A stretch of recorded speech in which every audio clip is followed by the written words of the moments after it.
for insulin instead of $400, no more than $2,000 for every senior, no matter how much prescription they need.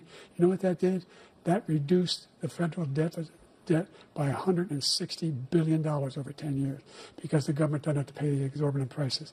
I'm going to make that available to every senior all along, it's happening now, and everybody in America. He wants to get rid of that.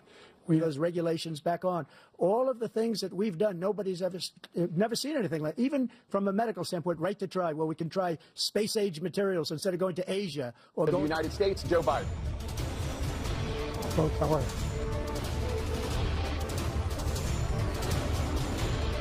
Good to be here. Thank you. And please welcome the 45th President of the United States, Donald Trump.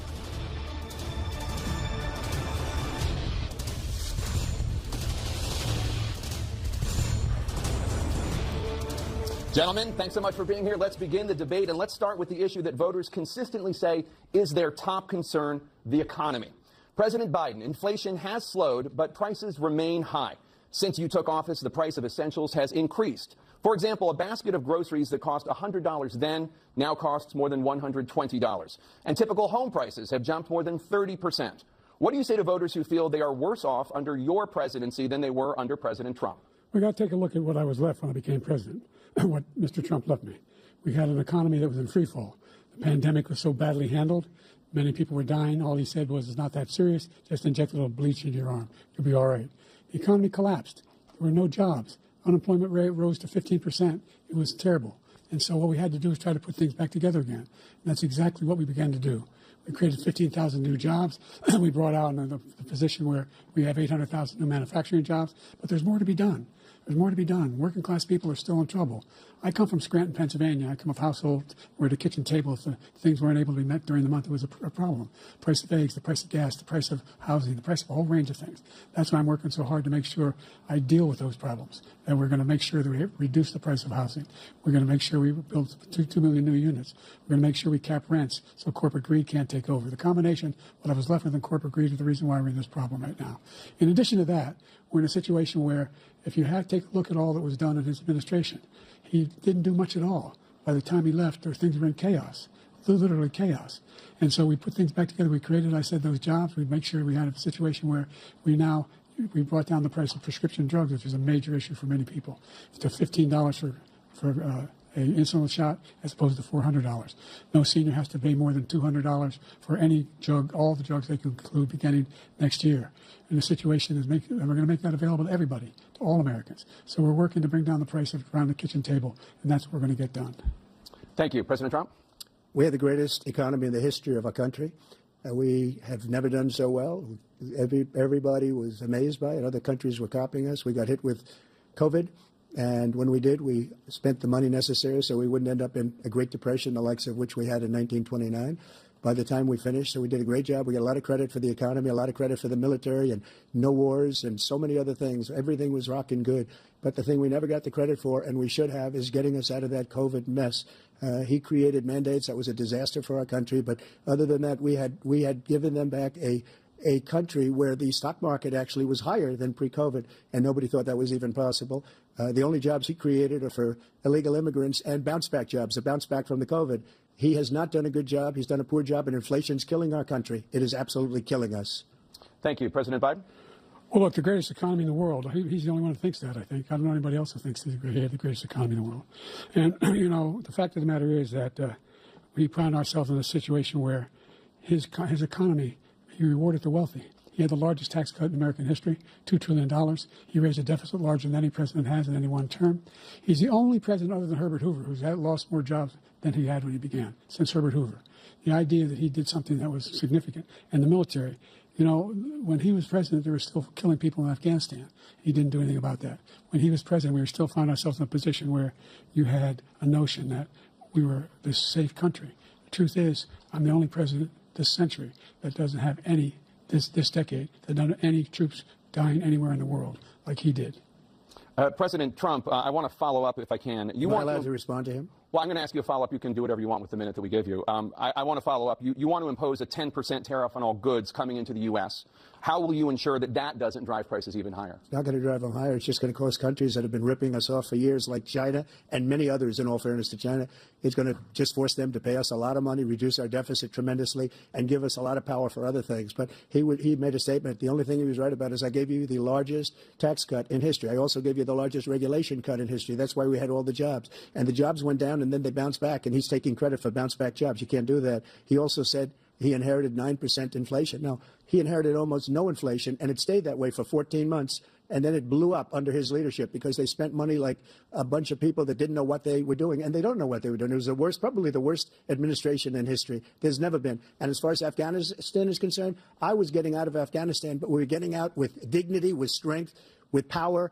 He got out. It was the most embarrassing day in the history of our country's life. President Trump, over the last 8 years, under both of your administrations, the national debt soared to record highs. And according to a new nonpartisan analysis, President Trump, your administration approved $8.4 trillion in new debt, while so far, President Biden, you've approved $4.3 trillion in new debt. So, former President Trump, many of the tax cuts that you signed into law are set to expire next year. You want to extend them and go even further, you say. With the U.S. facing trillion-dollar deficits and record debt, why should top earners and corporations pay even less in taxes than they do now? Because the tax cuts spurred the greatest economy that we've ever seen just prior to COVID. And even after COVID, it was so strong that we were able to get through COVID much better than just about any other country. But we spurred, that tax spurred. Now, when we cut the taxes, as an example, the corporate tax was cut down to 21% from 39%, plus beyond that. We took in more revenue with much less tax, and companies were bringing back trillions of dollars back into our country. The country was going like never before, and we were ready to start paying down debt. We were ready to start using the liquid gold right under our feet, the oil and gas right under our feet. We were going to have something that nobody else has had. We got hit with COVID. We did a lot to fix it. I gave him an unbelievable situation with all of the therapeutics and all of the things that we came up with. We gave him something great. Remember, more people died under his administration, even though we had largely fixed it. More people died under his administration than our administration, and we were right in the middle of it, something which a lot of people don't like to talk about. But he had far more people dying in his administration. He did the mandate, which is a disaster, mandating it. The vaccine went out. He did a mandate on the vaccine, which is the thing that people most objected to about the vaccine. And he did a very poor job, just a very poor job. And I will tell you, not only poor there, but throughout the entire world, we're no longer respected as a country. They don't respect our leadership. They don't respect the United States anymore. We're like a third world nation between weaponization of his election, trying to go after his political opponent, all of the things he's done. We've become like a third world nation, and it's a shame. The damage he's done to our country, and I'd love to ask him, and will, why he allowed millions of people to come in here from prisons, jails, and mental institutions to come into our country and destroy our country. President Trump, we will get to immigration later in this block. President Biden, I want to give you an opportunity to respond to this question about the national debt. He had the largest national debt of any president in a 4-year period, number one. Number two, that $2 trillion tax cut benefited the very wealthy. What I'm going to do is fix the tax system. For example, we have 1,000 billionaires in America. And what's happening? They're in a situation where they, in fact, pay 8.2% in taxes. If they just paid 24%, 25%, either one of those numbers, they'd raise $500 billion, I should say, in a 10-year period. We'd be able to wipe out his debt. We'd be able to help make sure that all those things we need to do, child care, elder care, making sure that we continue to strengthen our health care system, making sure that we're able to make every single solitary person eligible for what I've been able to do with the COVID, with dealing with everything we have to do with, look, if we finally beat Medicare. Thank you, President Biden. President Trump? Well, he's right. He did beat Medicare. He beat it to death, and he's destroying Medicare because all of these people are coming in. They're putting them on Medicare. They're putting them on Social Security. They're going to destroy Social Security. This man is going to single-handedly destroy Social Security. These millions and millions of people coming in, they're trying to put them on Social Security. He will wipe out Social Security. He will wipe out Medicare. So he was right in the way he finished that sentence, and it's a shame. What's happened to our country in the last 4 years is not to be believed. Foreign countries, I'm friends with a lot of people, they cannot believe what happened to the United States of America. We're no longer respected. They don't like us. We give them everything they want, and they think we're stupid. They think we're very stupid people. What we're doing for other countries, and they do nothing for us. What this man has done is absolutely criminal. Thank you, President Trump. Dana? This is the first presidential election since the Supreme Court overturned Roe v. Wade. This morning, the court ruled on yet another abortion case, temporarily allowing emergency abortions to continue in Idaho, despite that state's restrictive ban. Former President Trump, you take credit for the decision to overturn Roe v. Wade, which returned the issue of abortion to the states. Correct. However, the federal government still plays a role in whether or not women have access to abortion pills. They're used in about 2/3 of all abortions. As president, would you block abortion medication? First of all, the Supreme Court just approved the abortion pill, and I agree with their decision to have done that, and I will not block it. And if you look at this whole question that you're asking, complex but not really complex. 51 years ago, you had Roe v. Wade, and everybody wanted to get it back to the states. Everybody, without exception. Democrats, Republicans, liberals, conservatives, everybody wanted it back. Religious leaders. And what I did is I put 3 great Supreme Court justices on the court, and they happened to vote in favor of killing Roe v. Wade and moving it back to the states. This is something that everybody wanted. Now, 10 years ago or so, they started talking about how many weeks and how many this, and getting into other things. But every legal scholar throughout the world, the most respected, wanted it brought back to the states. I did that. Now the states are working it out. If you look at Ohio, it was a decision that was an end result that was a little bit more liberal than you would have thought. Kansas, I would say the same thing. Texas is different. Florida is different. But they're all making their own decisions right now. And right now, the states control it. That's the vote of the people. Like Ronald Reagan, I believe in the exceptions. I am a person that believes. And frankly, I think it's important to believe in the exceptions. Some people, you have to follow your heart. Some people don't believe in that. But I believe in the exceptions for rape, incest, and the life of the mother. I think it's very important. Some people don't. Follow your heart. But you have to get elected also. And because that has to do with other things. You got to get elected. The problem they have is they're radical because they will take the life of a child in the 8th month, the 9th month, and even after birth. After birth, if you look at the former governor of Virginia, he was willing to do this. He said, we'll put the baby aside and we'll determine what we do with the baby, meaning we'll kill the baby. What happened is we brought it back to the states, and the country is now coming together on this issue. It's been a great thing. Thank you. President Biden? It's been a terrible thing, what you've done.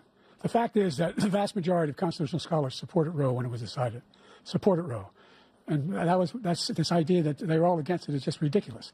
And this is the guy who says the state should be able to have it. We're in a state where in 6 weeks, you don't even know whether you're pregnant or not, but you cannot see a doctor and have him decide on what your circumstances are, whether you need help.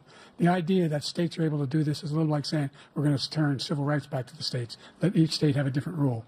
Look, there's so many young women who have been, including a young woman who just was murdered, and he went to the funeral. The idea that she was murdered by an immigrant coming in. They talk about that, but here's the deal: there's a lot of young women who are being raped by their in-laws, by their spouses, brothers and sisters, it's just ridiculous, and they can do nothing about it. And they try to arrest them when they cross state lines. Thank you. There have been many young women murdered by the same people he allows to come across our border. We have a border that's the most dangerous place anywhere in the world, considered the most dangerous place anywhere in the world. And he opened it up, and these killers are coming into our country, and they are raping and killing women. And it's a terrible thing. As far as the abortion is concerned, it is now back with the states. The states are voting. In many cases, it's frankly a very liberal decision. In many cases, it's the opposite. But they're voting, and it's bringing it back to the vote of the people, which is what everybody wanted, including the founders, if they knew about this issue, which, frankly, they didn't. But they would have. Everybody wanted it brought back. Ronald Reagan wanted it brought back. He wasn't able to get it. Everybody wanted it brought back, and many presidents had tried to get it back. I was the one to do it. And again, this gives it the vote of the people, and that's where they wanted it. Every legal scholar wanted it that way. Staying on the topic of abortion, President Biden, 7 states, I'll let you do that. This is the same topic. 7 states have no legal restrictions on how far into a pregnancy a woman can obtain an abortion. Do you support any legal limits on how late a woman should be able to terminate a pregnancy? I supported Roe v. Wade, which had 3 trimesters. The first time is between the woman and the doctor. Second time is between the doctor and an extreme situation. The third time is between the doctor, between the woman and the state. The idea that the politicians, that the founders wanted the politicians to be the ones making decisions about women's health is ridiculous. That's the last. No politician should be making that decision. A doctor should be making those decisions. That's how it should be run. That's what you're going to do. And if I'm elected, I'm going to restore Roe v. Wade. So that means he can take the life of the baby in the 9th month and even after birth, because some states, Democrat run, take it after birth. Again, the former governor of Virginia, put the baby down, then we decide what to do with it. So he's willing to, as we say, rip the baby out of the womb in the 9th month and kill the baby. Nobody wants that to happen, Democrat or Republican. Nobody wants it to happen. That is simply not true. The Roe v. Wade does not provide for that. That's not the circumstance. Only if a woman's life is in danger, she's going to die. That's the only circumstance in which that can happen. But we are not for late-term abortion, period. Period, period. Under Roe v. Wade, you have late-term abortion. You can do whatever you want, depending on the state. You can do whatever you want. We don't think that's a good thing. We think it's a radical thing. We think the Democrats are the radicals, not the Republicans. For 51 years, that was the law. 51 years, constitutional scholarship said it was the right way to go. 51 years, and it was taken away because this guy put very conservative members on the Supreme Court. He takes credit for taking it away. What's he going to do? What's he going to do, in fact, if the MAGA Republicans, he gets elected, and the MAGA Republicans control the Congress, and they pass a universal ban on abortion, period, across the board, at 6 weeks or 7 or 8 or 10 weeks, something very, very conservative. Is he going to sign that bill? I'll veto it. He'll sign it. Thank you. Let's turn now to the issue of immigration and border security. President Biden, a record number of migrants have illegally crossed the southern border on your watch, overwhelming border states and overburdening cities such as New York and Chicago, and in some cases causing real safety and security concerns. Given that, why should voters trust you to solve this crisis? Because we worked very hard to get a bipartisan agreement that not only changed all of that, it made sure that we are in a situation where you had no circumstance where they could come across the border with the number of border police there are now. We significantly increased the number of asylum officers. By the way, the Border Patrol endorsed my position. In addition to that, we found ourselves in a situation where, when he was president, he was separating babies from their mothers, putting them in cages, making sure the families were separated. That's not the right way to go. What I've done since I've changed the law, what's happened? I've changed it in a way that now you're in a situation where there are 40% fewer people coming across the border illegally. That's better than when he left office. And I'm going to continue to move until we get the total ban on the total initiative relative to what we're going to do with more Border Patrol and more asylum officers. President Trump? I really don't know what he said at the end of that sentence. I don't think he knows what he said either. Look, we had the safest border in the history of our country. The border, all he had to do was leave it. All he had to do was leave it. He decided to open up our border, open up our country to people that are from prisons, people that are from mental institutions, insane asylum, terrorists. We have the largest number of terrorists coming into our country right now, all terrorists, all over the world, not just in South America, all over the world. They come from the Middle East, everywhere, all over the world they're pouring in. And this guy just left it open. And he didn't need legislation because I didn't have legislation. I said, close the border. We had the safest border in history. In that final couple of months of my presidency, we had, according to Border Patrol, who is great, and by the way, who endorsed me for president, but I won't say that, but they endorsed me for president. Brandon, just speak to him. But look, we had the safest border in history. Now we have the worst border in history. There's never been anything like it. And people are dying all over the place, including the people that are coming up in caravans. Thank you, President Trump. President Biden? The only terrorist who's done anything crossing the border is one who came along and killed under his administration, killed an al-Qaeda person come in his administration, killed 3 American soldiers, That's the only terrorist that's there. I'm not saying that no terrorist ever got through, but the idea they're emptying their prisons, we're welcoming these people, that's simply not true. There's no data to support what he said. Once again, he's exaggerating, he's lying.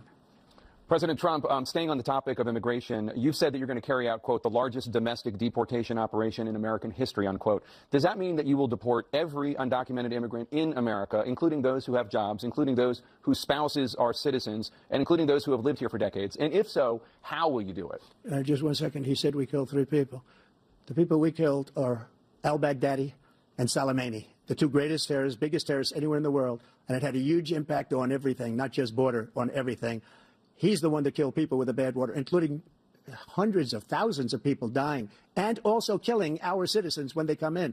We are living right now in a rat's nest. They're killing our people in New York, in California, in every state in the union because we don't have borders anymore. Every state is now a border.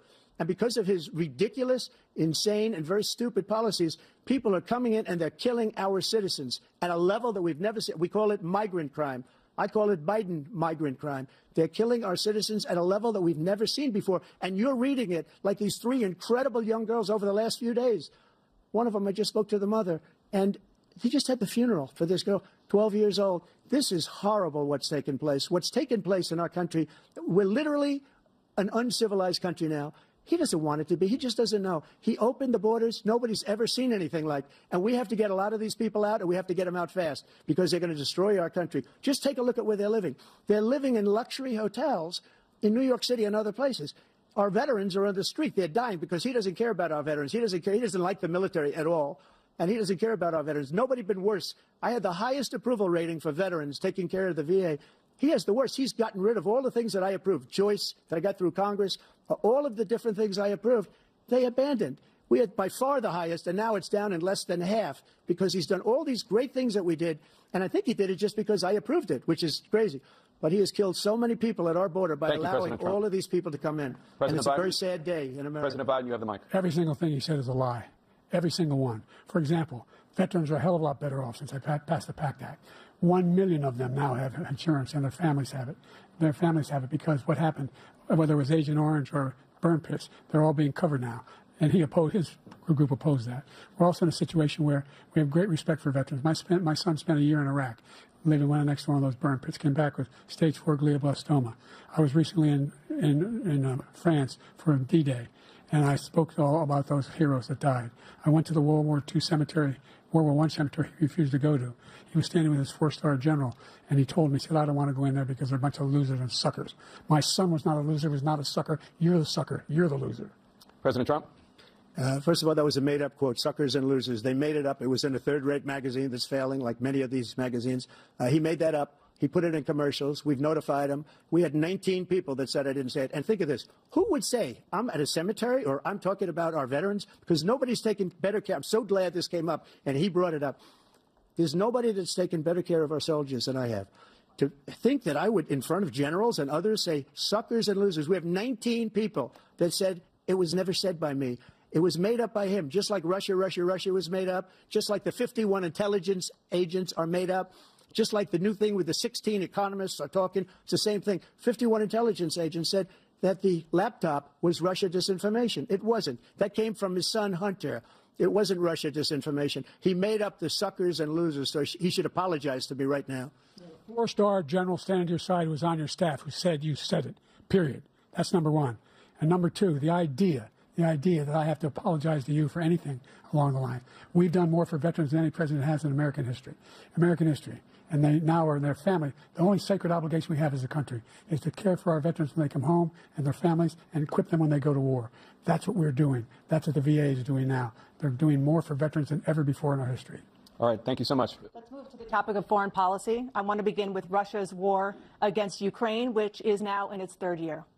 Former President Trump, Russian President Vladimir Putin says he'll only end this war if Russia keeps the Ukrainian territory it has already claimed and Ukraine abandons its bid to join NATO. Are Putin's terms acceptable to you? First of all, our veterans and our soldiers can't stand this guy. They can't stand him. They think he's the worst commander-in-chief, if that's what you call him, that we've ever had. They can't stand him. So let's get that straight. And they like me more than just about any of them. And that's based on every single bit of information. As far as Russia and Ukraine, if we had a real president, the president that was respected by Putin, he would have never invaded Ukraine. A lot of people are dead right now, much more than people know. You know, they talk about numbers. You can double those numbers, maybe triple those numbers. He did nothing to stop it. In fact, I think he encouraged Russia from going in. I'll tell you what happened. He was so bad with Afghanistan. It was such a horrible embarrassment, most embarrassing moment in the history of our country, that when Putin watched that and he saw the incompetence, that he should have fired those generals, like I fired the one that you mentioned. And so he's got no love lost. But he should have fired those generals. No general got fired for the most embarrassing moment in the history of our country, Afghanistan, where we left billions of dollars of equipment behind. We lost 13 beautiful soldiers, and 38 soldiers were obliterated. And by the way, we left people behind, too. We left American citizens behind. When Putin saw that, he said, you know what? I think we're going to go in and maybe take this was his dream. I talked to him about it, his dream. The difference is he never would have invaded Ukraine. Never. Just like Israel would have never been invaded in a million years by Hamas. You know why? Because Iran was broke with me. I wouldn't let anybody do business with them. They ran out of money. They were broke. They had no money for Hamas. They had no money for anything. No money for terror. That's why you had no terror at all during my administration. This place, the whole world is blowing up under him. President Biden? I've never heard so much malarkey in my whole life. Look, the fact of the matter is that we're in a situation where, let's take the last point first. Iran attacked American troops, caused brain damage for a number of these troops, and he did nothing about it recently, not when he was president. They attacked. He said they're just having headaches. That's all it is. He didn't do a thing when the attack took place, number one. Number two, we got over 100,000 Americans and others out of Afghanistan during that airlift. Number three, we found ourselves in a situation where, if you take a look at what Trump did in Ukraine, This guy told Ukraine, told Trump, do whatever you want, do whatever you want. And that's exactly what Trump did to Putin, encourage him, do whatever you want. And he went in. And listen to what he said when he went in. He was going to take Kyiv in 5 days, remember? Because it's part of the old Soviet Union. That's what he wanted to reestablish, Kyiv. And he, in fact, didn't do it at all. He wasn't able to get it done. And they've lost thousands and thousands of troops, 500,000 troops. President Trump, I never said to you that. for 1 minute. I just want to go back to my original question, which is, are Putin's terms acceptable to you? Keeping the territory in Ukraine? No, they're not acceptable. But look, this is a war that never should have started. If we had a leader in this war, he led everybody along. He's given $200 billion now or more to Ukraine. He's given $200 billion. That's a lot of money. I don't think there's ever been anything like it. Every time that Zelensky comes to this country, he walks away with $60 billion. He's the greatest salesman ever. And I'm not knocking him. I'm not knocking anything. I'm only saying the money that we're spending on this war, and we shouldn't be spending, it should have never happened. I will have that war settled between Putin and Zelensky as president-elect before I take office on January 20th. I'll have that war settled. People being killed so needlessly, so stupidly, and I will get it settled, and I'll get it settled fast before I take office. President Biden, you have a minute. The fact is that Putin is a war criminal. He's killed thousands and thousands of people. And he has made one thing clear. He wants to reestablish what was part of the Soviet Empire, not just a piece. He wants all of Ukraine. That's what he wants. And then do you think he'll stop there? Do you think he'll stop if he takes Ukraine? What do you think happens to Poland? What do you think of Belarus? What do you think happens to those NATO countries?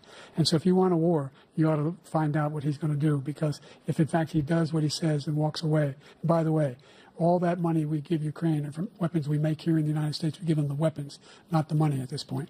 And our NATO allies have produced as much funding for Ukraine as we have. That's why we're strong. Thank you. Moving on to the Middle East. In October, Hamas attacked Israel, killing more than 1,000 people and taking hundreds of hostages. Among those held and thought to still be alive are 5 Americans. Israel's response has killed thousands of Palestinians and created a humanitarian crisis in Gaza. President Biden, you've put forward a proposal to resolve this conflict, but so far Hamas has not released the remaining hostages, and Israel is continuing its military offensive in Gaza. So what additional leverage will you use to get Hamas and Israel to end the war? You have 2 minutes. Number one, everyone from the United Nations Security Council straight through to the G7 to the Israelis and Netanyahu himself have endorsed the plan I put forward. Which has 3 stages to it. The first stage is trade the hostages for a ceasefire. Second phase is a ceasefire with additional conditions. The third phase is the end of the war. The only one who wants the war to continue is Hamas, number one. They're the only ones standing out. We're still pushing hard to get them to accept. In the meantime, what's happened?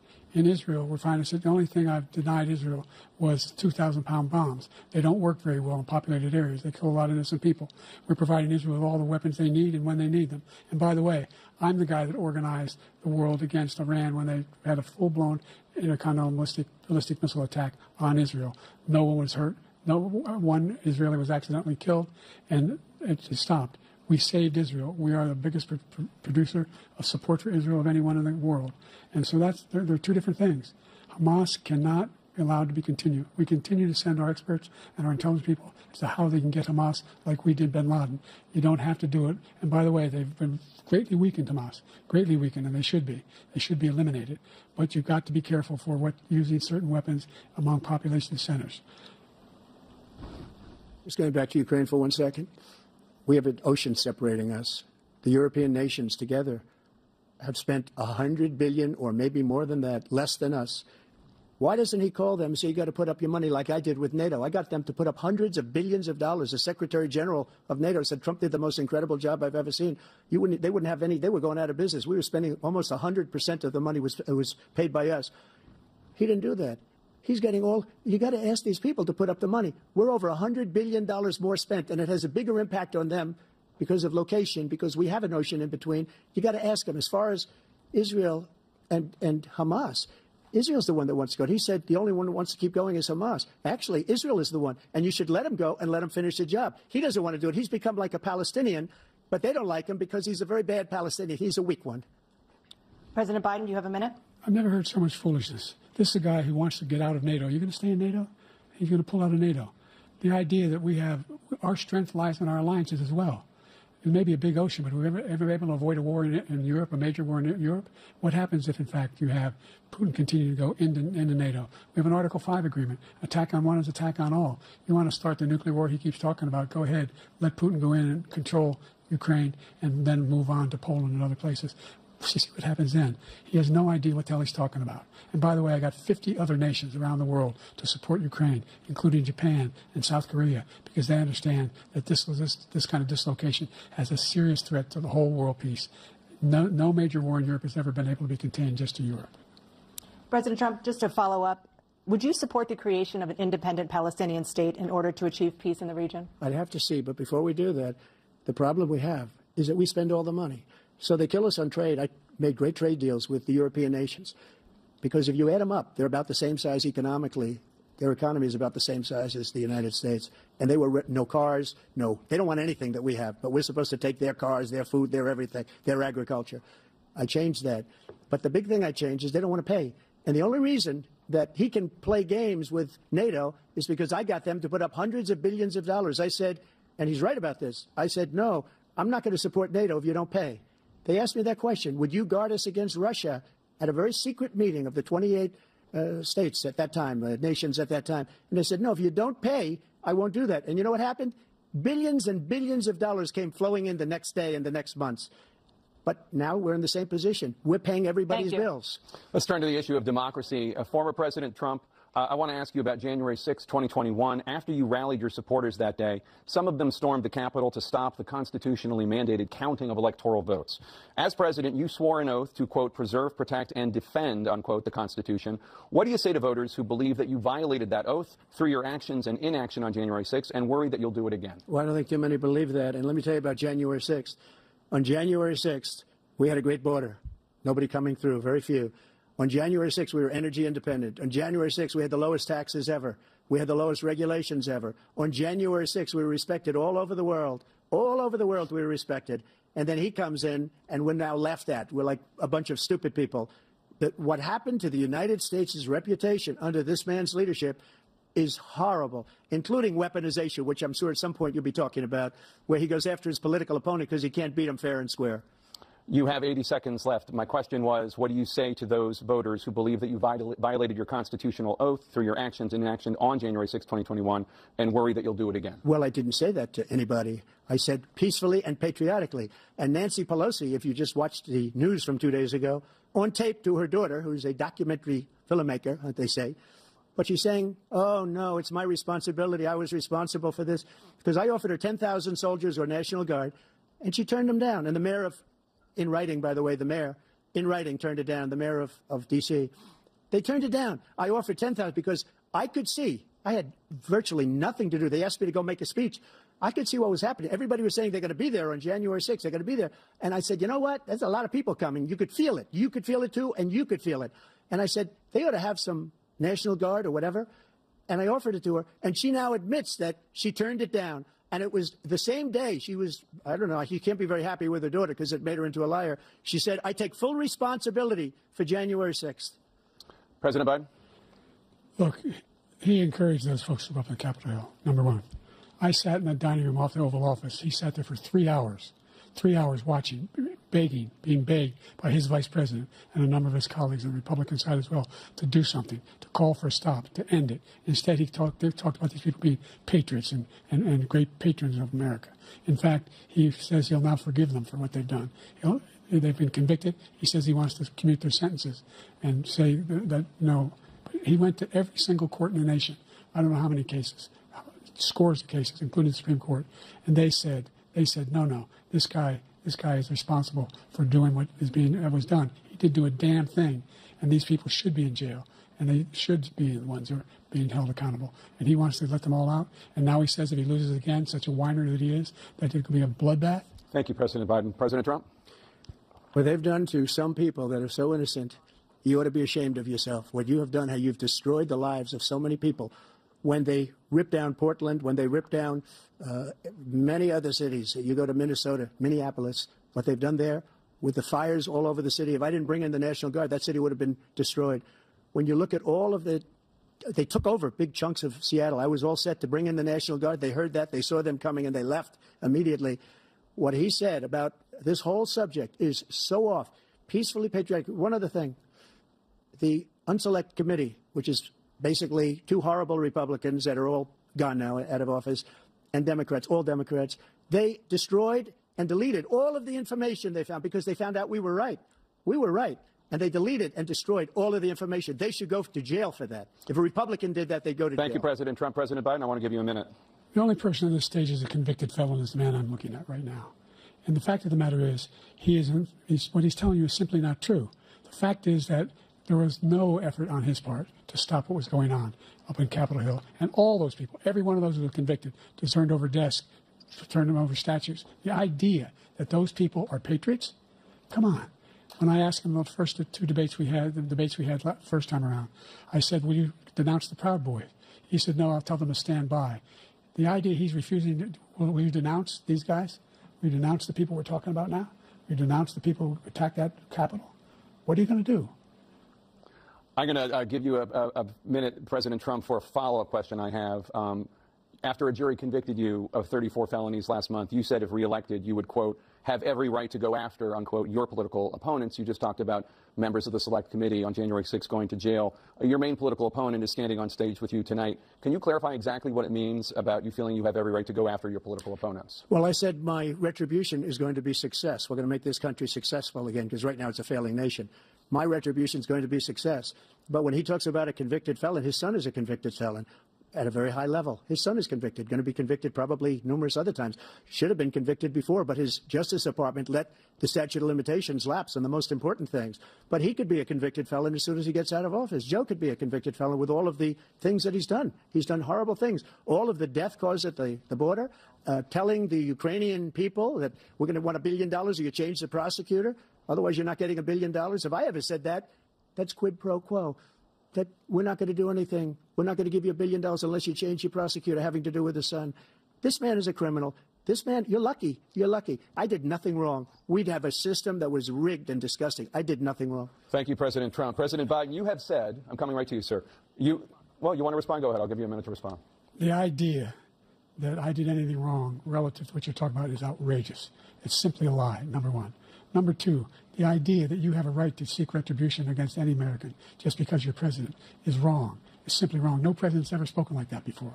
No president in our history has spoken like that before. Number three, the crimes that you are still charged with. And think of all the civil penalties you have. How many billions of dollars do you owe in civil penalties for molesting a woman in public, for doing a whole range of things, of having sex with a porn star on the night while your wife was pregnant? I mean, what are you talking about? You have the morals of an alley cat. Give you a minute, sir. I didn't have sex with a porn star, number one. Number two, that was a case that was started and moved. They moved a high-ranking official, a DOJ, into the Manhattan DA's office to start that case. That case is going to be appealed and won. We had a very terrible judge, a horrible judge, Democrat. The prosecutor were all high-ranking Democrats, appointed people, and both the civil and the criminal. He basically went after his political opponent because he thought it was going to damage me. But when the public found out about these cases, because they understand it better than he does, he has no idea what these cases are. But when they found out about these cases, you know what they did? My poll numbers went up, way up. You know that because you're reporting it. And we took in more money in the last 2 weeks than we've ever taken in the history of any campaign. I don't think any campaign has ever taken. Hundreds of millions of dollars came pouring in because the public knows it's a scam, and it's a guy that's after his political opponent because he can't win fair and square. Thank you, President Trump. President Biden, you have said, quote, Donald Trump and his MAGA Republicans are determined to destroy American democracy. Do you believe that the tens of millions of Americans who are likely to vote for President Trump will be voting against American democracy? The more they know about what he's done, yes. The more they know about what he's done.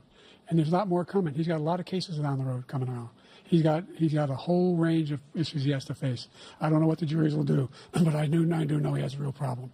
And so the fact that, could you ever think you hear any president say that I'm going to seek retribution? Do you ever hear any president say that I thought Hitler had some good ideas? What got me involved to run in the first place after my son had died, I decided in Iraq, because of Iraq, I said I wasn't going to run again until I saw what happened in Charlottesville, Virginia. People coming out of the woods carrying swastikas, torches, and singing the same anti-Semitic bile they sang when back in Germany. And the young woman got killed. I spoke to the mother, and they asked him. They said, "What do you think of those people? The ones who got killed, the one who tried to stop it, and the ones he said, I think they're fine people on both sides." What American president would ever say Nazis coming out of fields carrying torches, singing the same anti-Semitic bile, carrying swastikas were fine people. And this is the guy who says Hitler's done some good things. I'd like to know what they are. The good things Hitler's done, that's what he said. This guy has no sense of American democracy. President Trump. Jake, both of you know that story has been totally wiped out because when you see the sentence, it said 100% exoneration on that. So he just keeps it going. He says he ran because of Charlottesville. He didn't run because of Charlottesville. He ran because it was his last chance.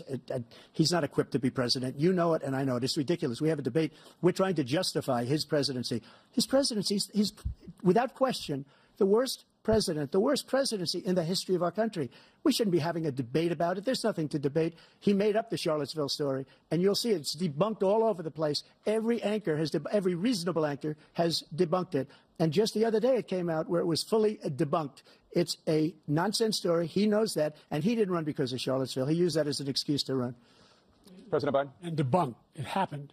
All you have to do is listen to what was said at the time. And the idea that somehow that's the only reason I ran because I was worried a guy like this guy could get elected. If he thought they were good people coming out of that forest, carrying those woods, carrying those torches, then he didn't deserve to be president. Didn't deserve to be president at all. And the idea that he's talking about all this being fabricated, we saw with our own eyes. We saw what happened on January 6th. We saw the people breaking through the windows. We saw people occupying his own vice president. Look, number three. We find him providing housing for black Americans and dealing with the segregation that exists among these corporate corporations that collude to keep people out of their houses. And in addition to that, we find that the impact on the choice that black families have to make relative to child care is incredibly difficult. When we did the first major piece of legislation in the past, I was able to reduce black child care costs. I cut them in half. We've got to make sure we provide for child care costs. We've got to make sure, because when you provide those child care protections, you increase economic growth because more people can be in the job market. So there's more to be done, considerably more to be done. But we've done a great deal so far, and I'm not letting up, and they know it. You have 49 seconds left. What do you say to black voters who are disappointed with the progress so far? I say I don't blame them for being disappointed. Inflation is still hurting them badly. For example, I provided for the idea that any black family, first-time home buyer, should get a $10,000 tax credit to be able to buy their first home so they can get started. I made sure that we're in a situation where all those black families and those black individuals who provided had to take out student loans that were ballooning, that if they were engaged in nursing, doctor, and anything having to do with volunteerism, if they paid their bills for 10 years on their student debt, all the rest was forgiven after 10 years. Millions have benefited from that. And we're going to do a whole lot more for black families. Thank you, President Trump. And he caused the inflation. He's blaming inflation, and he's right. It's been very bad.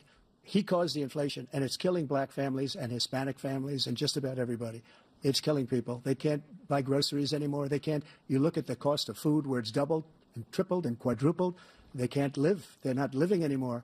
He caused this inflation. I gave him a country with essentially no inflation. It was perfect. It was so good. All he had to do is leave it alone. He destroyed it with his Green New Scam and all this money that's being thrown out the window. He caused inflation. As sure as you're sitting there, the fact is that his big kill on the black people is the millions of people that he's allowed to come in through the border. They're taking black jobs now, and it could be 18, it could be 19, and even 20 million people. They're taking black jobs, and they're taking Hispanic jobs, and you haven't seen it yet, but you're going to see something that's going to be the worst in our history. Thank you. President Biden? There was no inflation when I became president. You know why? The economy was flat on its back. 15% unemployment. He decimated the economy, absolutely decimated the economy. That's why there was no inflation at the time. There were no jobs. We provided thousands of millions of jobs for individuals who are in all communities, including minority communities. We made sure that they have health insurance.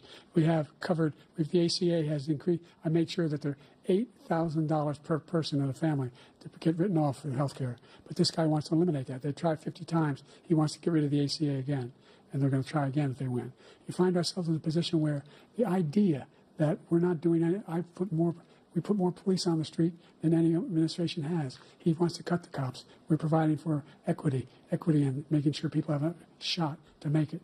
There's a lot going on. But in inflation, he caused it by his tremendous malfeasance in the way he handled the pandemic. Thank you. Another persistent challenge is the climate crisis.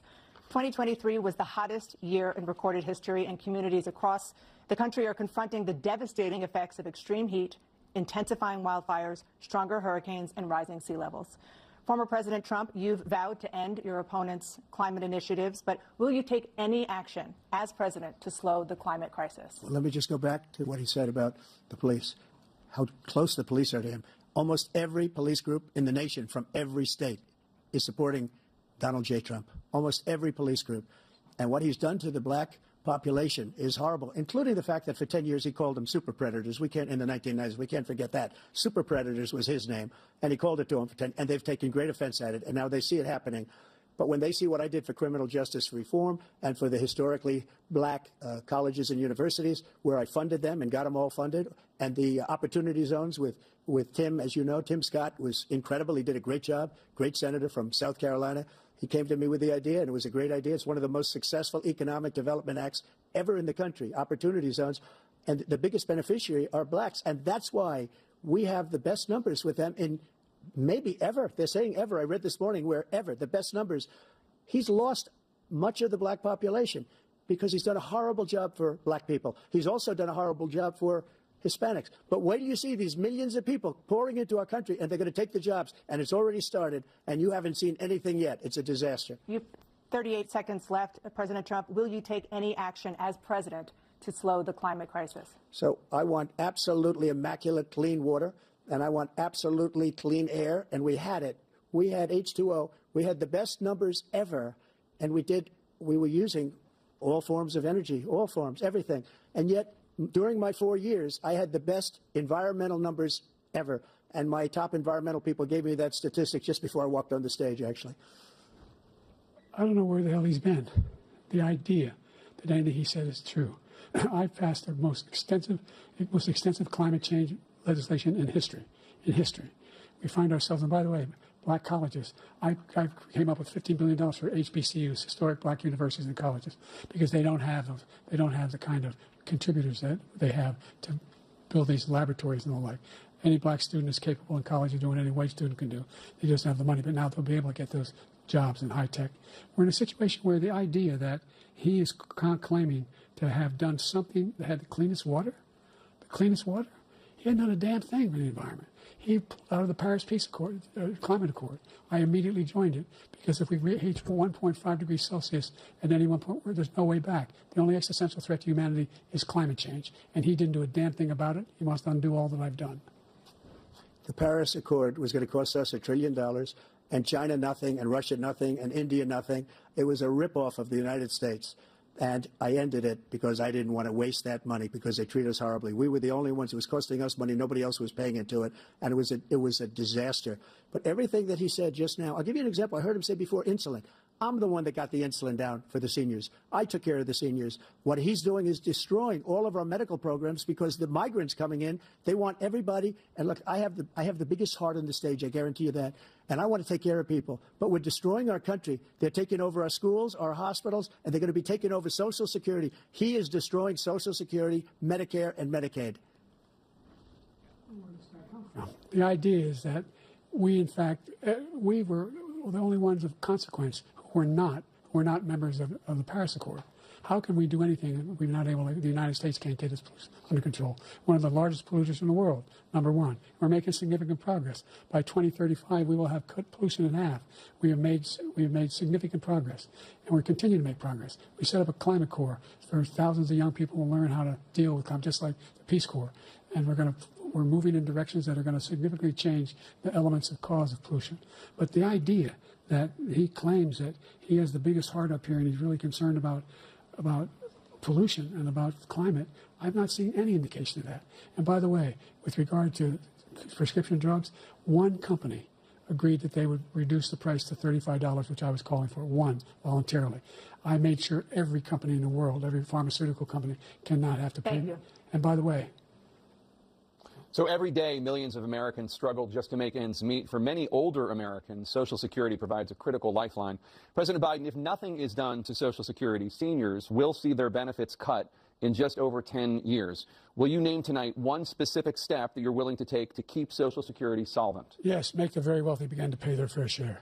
Right now, everybody making under $170,000 pays 6% of their income, of their paycheck, every single time they get a paycheck from the time the first one they get when they're 18 years old. The idea that they're going to, I'm proposing that everybody, they pay, the millionaires pay 1%. 1%. So no one after, I would not raise the cost of Social Security for anybody under $400,000. After that, I began to make the wealthy begin to pay their fair share by increasing from 1% beyond to be able to guarantee the program for life. So you still have 82 seconds left. Are there any other measures that you think that would be able to help keep Social Security solvent, or is that one enough? Well, no, that one enough will keep it solvent. But the biggest thing will do it if we defeat this man, because he wants to get rid of Social Security. He thinks there's plenty to cut in Social Security. He's wanted to cut Social Security and Medicare both times. And that's what, and if you look at the program put forward by the House Republican caucus that he, I believe, supports, is in fact want to cut it as well. The idea that we don't need to protect our seniors is ridiculous. And by the way, the American public has greater health care coverage today than ever before. And on the ACA, as I said, you're in a circumstance where 400,000 people, 40 million people would not have insurance because they have a pre-existing condition. Only thing that allows them to have that insurance is the fact that they, in fact, are part of the ACA. And by the way, the other thing is, we're in a situation where I talk about education for black communities. I've raised the amount of money for Pell Grants by another $8,000. So anybody making under $70,000 a year is going to be able to get $15,000 towards the tuition. He just doesn't know what he's talking about. Thank you, President Biden. President Trump. So I've dealt with politicians all my life. I've been on this side of the equation for the last 8 years. I've never seen anybody lie like this guy. He lies. I've never seen it. He can look you in the face. About so many other things, too. And we mentioned the laptop. We mentioned Russia, Ukraine. Everything he does is a lie. It's misinformation and disinformation. The losers and suckers story that he made up is a total lie on the military. It's a disgrace. But Social Security, he's destroying it because millions of people are pouring into our country, and they're putting them onto Social Security. They're putting them onto Medicare, Medicaid. They're putting them in our hospitals. They're taking the place of our citizens. What they're doing to the VA, to our veterans, is unbelievable. Our veterans are living in the street, and these people are living in luxury hotels. He doesn't know what he's doing, and it's really coming back. I've never seen such anger in our country before. President Biden? The idea that veterans are not being taken care of, I told you before. And by the way, when I said suckers and losers, he acknowledged after that he fired that general. That general got fired because he's the one that acknowledged that that's what he said. He was the one standing with Trump when he said it, number one. Number two, the idea that we're going to be in a situation where all these millions and millions, the way he talks about it, illegal aliens are coming into the country and taking away our jobs. There's a reason why we have the fastest growing economy in the world, the reason why we have the most successful economy in the world. We're doing better than any other nation in the world. And by the way, those 15 Nobel laureates he talked about being phony, those 15 Nobel laureates, economists, they all said that if Trump is reelected, we're likely to have a recession. And inflation is going to increasingly go up. And by the way, worst president in history, 159 presidential scholars voted him the worst president in the history of the United States of America. President Biden, thank you so much. Let's turn to the cost of child care, which many American families struggle to afford. President Trump, both you and President Biden have tried to address this issue, but the average cost of child care in this country has risen to more than $11,000 a year per child. For many families, the cost of child care for 2 children is more than their rent. In your second term, what would you do to make child care more affordable? Just to go back, the general got fired because he was no good. And if he said that, that's why he made it up. But we have 19 people that said I didn't say it, and they're very highly respected, much more so than him. The other thing is, he doesn't fire people.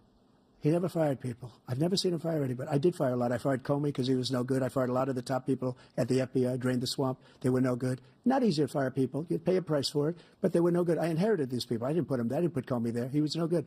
I fired him. This guy hasn't fired anybody. He never fires. He should have fired every military man that was involved with that the Afghanistan horror show, the most embarrassing moment in the history of our country.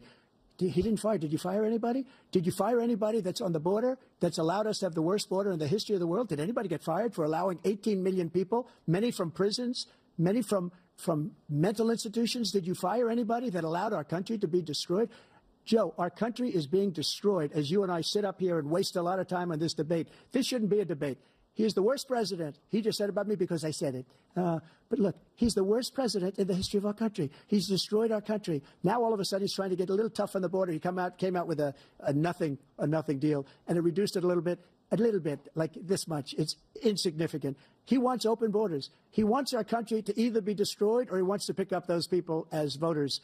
And I don't think we just can't let it happen. If he wins this election, our country doesn't have a chance, not even a chance, of coming out of this rut. We probably won't have a country left anymore. That's how bad it is. He is the worst in history by far. Thank you, President Trump. President Biden? We're the most admired country in the world. We're the United States of America. There's nothing beyond our capacity. We have the finest military in the history of the world, the finest in the history of the world.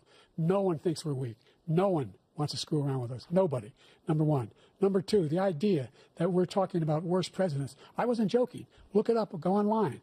159 or 58, don't hold me the exact number, presidential historians, they've had meetings and they voted who's the worst president in American history, one through best to worst. They said he was the worst in all of American history. That's a fact. That's not conjecture. He can argue they're wrong, but that's what they voted. The idea that he is doing anything to deal with child care, he did for virtually nothing with child care. We should significantly increase the child care tax credit. We should significantly increase the availability of women and men or single parents to be able to go back to work, and we should encourage businesses to have. Thank you, President Biden. President Trump, the question was about what would you do to make child care more affordable, if you want to take your minute. Just so you understand, we have polling, we have other things that they rate him the worst because what he's done is so bad. And they rate me, I'll show you, I will show you, and they rate me one of the best, okay? And if I'm given another 4 years, I will be the best. I think I'll be the best. Nobody's ever created an economy like us. Nobody ever cut taxes like us. He's the only one I know. He wants to raise your taxes by 4 times. He wants to raise everybody's taxes by 4 times. He wants the Trump tax cuts to expire. So everybody, including the two of you, are going to pay 4 to 5 times. Nobody ever heard of this before. All my life, I grow up and I see politicians talking about cutting taxes. When we cut taxes, as I said, we did more business. Apple and all these companies, they were bringing money back into our country. The worst president in history by far, and everybody knows it. President Biden? Look, the fact of the matter is that he's dead wrong about, he's increased the tariff, he will increase the taxes on middle-class people. I said I'd never raise a tax on anybody making less than $400,000. I didn't. But this tariff is 10% tariffs. Everything coming in the country, you know what the economists say? That's going to cost the average American $2,500 a year more because they're going to have to pay the difference in food and all the things that we're importing. Number two, he's in a situation where he talks about how he has not raised, he somehow helped the middle class. The middle class have been devastated by you. Now you want a new tax cut of $5 trillion over the next 10 years, which is going to fundamentally bankrupt the country. You had the largest deficit of any president in American history, number one. Number two, you have not, in fact, made any contact, any progress with China.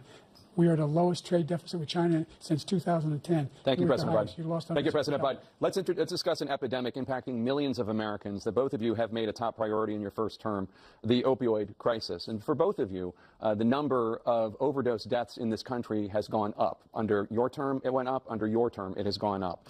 Former President Trump, despite the efforts that both of you have made, more than 100,000 Americans are dying from overdoses every year, primarily from fentanyl and other opioids. What will you do to help Americans right now in the throes of addiction who are struggling to get the treatment they need? To finish up, we now have the largest deficit in the history of our country under this guy. We have the largest deficit with China. He gets paid by China. He's a Manchurian candidate. He gets money from China. So I think he's afraid to deal with them or something. But do you notice he never took out my tariffs because we bring in so much money with the tariffs that I imposed on China. He never took them away. He can't because it's too much money. It's tremendous. And we saved our steel industries, and there was more to come, but he hasn't done that.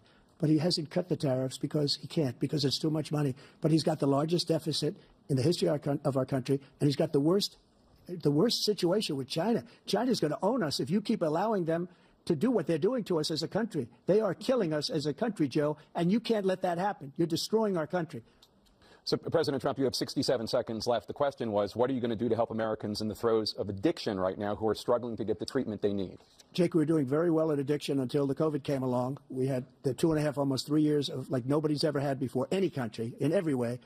And then we had to get tough. And it was the drugs pouring across the border it started to increase. We got great equipment. We bought the certain dog. That's the most incredible thing that you've ever seen, the way they can spot it. We did a lot. And we were getting very low numbers, very, very low numbers. Then he came along. The numbers, have you seen the numbers now? It's not only the 18 million people that I believe is even low because the gotaways, they don't even talk about gotaways.